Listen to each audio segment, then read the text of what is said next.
মায়ের আগমনের আর বেশি দিন নেই, তাই আমরা এই বছর জন্মাষ্টমীর দিন আয়োজন করেছিলাম খুঁটি পুজো, মায়ের মাটি তোলা ও কাঠামো পুজোর অনুষ্ঠান। আমরা সবাই নদীতে ঘট ডোবাতে চলে যাই। তারপর আমরা নদী থেকে মায়ের মাটি তুলে নিই এবং তারপর সেগুলি নিয়ে আমরা যেখানে মায়ের পুজোর মণ্ডপ হবে সেখানে নিয়ে চলে আসি এবং তারপর সেখানে পুজো শুরু হয়।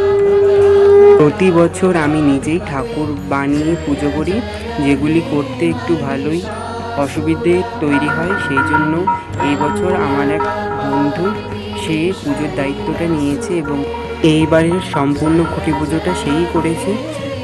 আমাদের পাড়ার এই ছোট্ট দুর্গাপূজাটি আমরা নিজেরাই করি।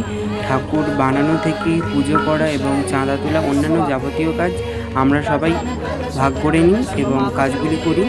দুর্গাপূজার এই 4টা দিন আমরা আনন্দে মেতেই উঠি।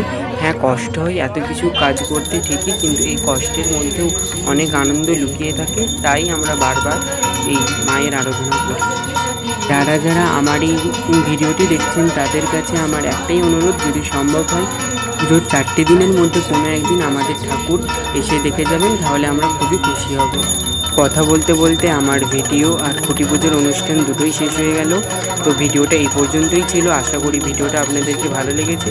ভিডিওটা ভালো লাগলে প্লিজ একটা লাইক করে চ্যানেলের পাশে থাকবেন।